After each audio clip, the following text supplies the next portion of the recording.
Hello guys, what's up? It's me Vendors and welcome to the rundown of patch 5.5 for League of Legends.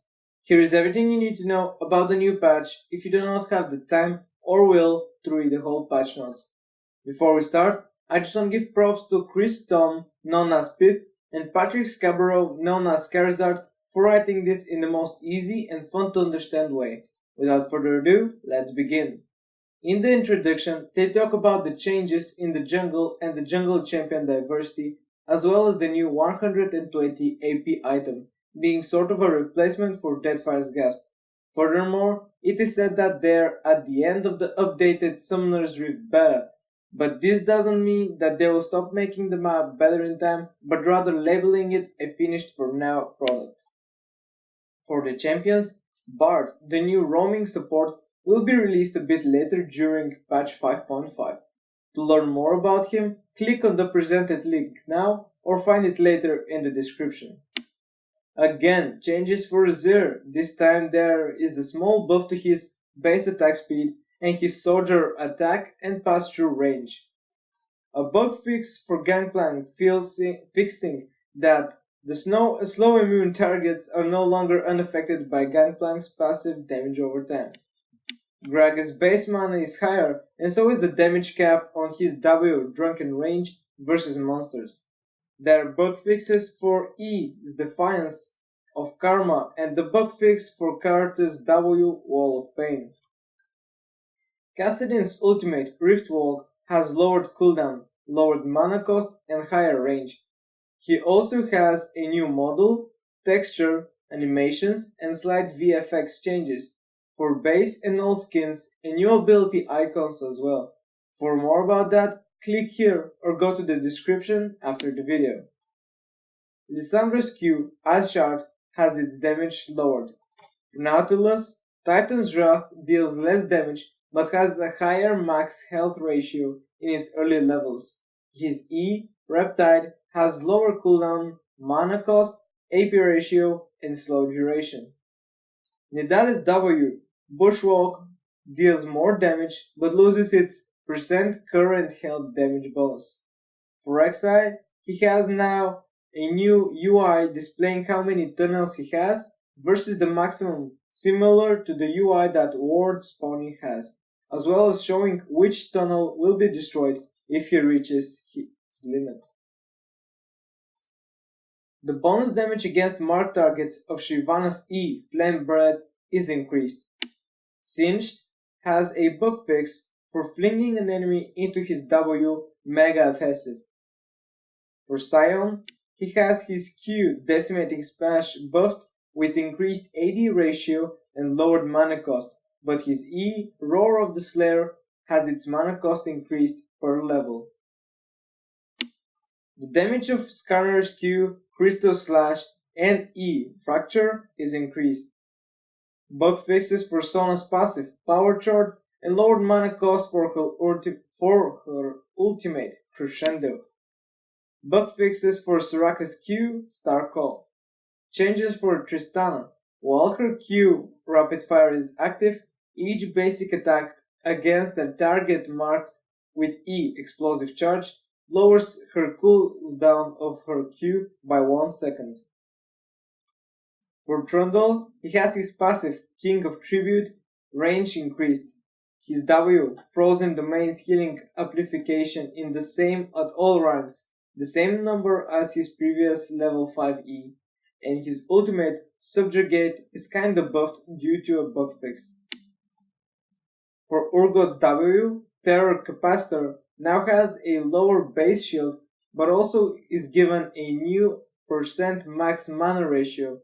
Also, his hour's cooldown is lowered at later levels. The cooldown of Virus's Q now starts as soon as he begins charging. For Veigar, these are post-change buffs for Veigar. His Q, Baleful Strike, is faster and has a bug fix. His E, Event Horizon, has lower delay before the wall appears. Also, the warning particle shows on cast rather than after the cast time. Vi has lower base movement speed and lower damage of her R assault and battery in the early levels. There are bug fixes for Victor's upgraded E Death's Ray. Volibear's W Frenzy has half the cooldown if he uses it on a monster. For Hinzao's W Battle Cry has higher base heal and his E Audacious Charge deals more damage at the later levels. For Zack, by picking up his passive chunks, he reduces his W's cooldown even if he casts W within 1 second after the pickup. Also his E Elastic Slingshot has higher knockback duration. For Zillion, his Q Time Bomb has lowered cooldown. Now continuing with the part 8 of the mass texture rebalance, this time featuring Cho'Gath, Janna, Taric and Warwick and their respective skins. Here is the new 120 AP item. It's here and it's called Luden's Echo. It is built out of needlessly large road, Ether Wisp, and 650 gold for a total of 3100 gold, and it gives 120 ability power as well as 7% movement speed. It has a unique passive similar to that of Static Shiv that deals 100 plus 0.15 ability power to up to 4 targets and applies spell effects like Spell Vamp or Rylai's Crystal Scepter. For Sweeping Lens, the Tier 2 red trinket, it has higher cooldown. Unskinned wards, Sight and Vision wards have new spawn and dead animation. There's a new Sunfire Cape-like jungle-ish item called Bami's Cinder that deals 5 plus 1 per champion level magic damage to nearby enemies, dealing bonus damage against monsters.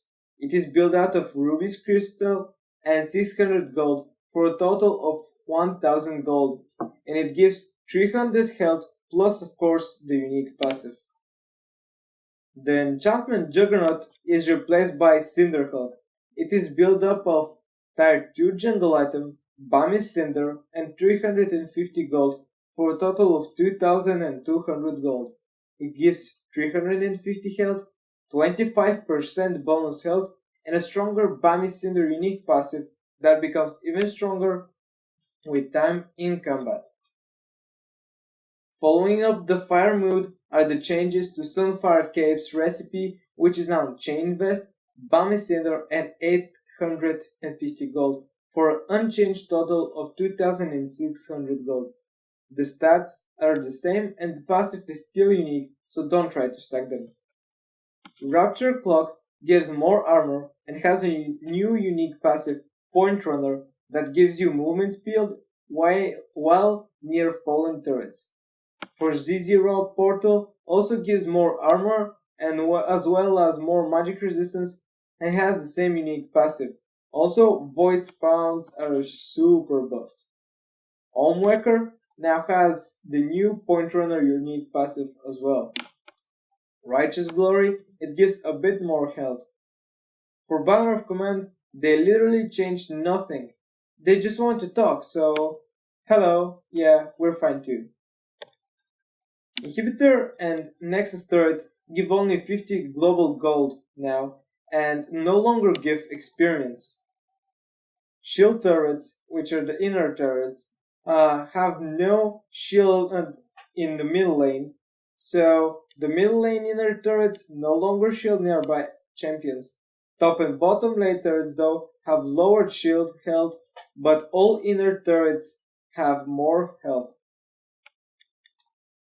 For the minion changes, they have more health, but turrets do the same damage to them. It's kinda weird, but it's basically the same for last hitting. For Gromp and the Raptor Camp, they deal less damage, and the Wolf Camp gives more gold. Gromp's poison no longer stacks with level, but rather with percent bonus health, and that's the poison if you smite him. The Rift Scatter speed boost now affects pets like Tubers, Voidlings, and Clones. They added a new Dragon Buff counter for Spectators mode. Patch 5.5 is the end of Summoner's Rift beta but that doesn't mean that there will be no future updates, as so they say. For the visual balance for the updated Rift, they will make it a bit more vivid, which will be coming soon. There's a new animated victory and defeat banner which were teased in the trailer, if you remember. Now you can read articles in the landing page without opening your browsers. These are the 3 upcoming skins at various times during 5.5, which are Enderwood Bard, Headhunter Akali, and Special Agent Hinzao. That's all for this patch. Hope you enjoyed the video and find it useful. If you did, please like and subscribe, and if you have any questions, leave them below. And bye bye.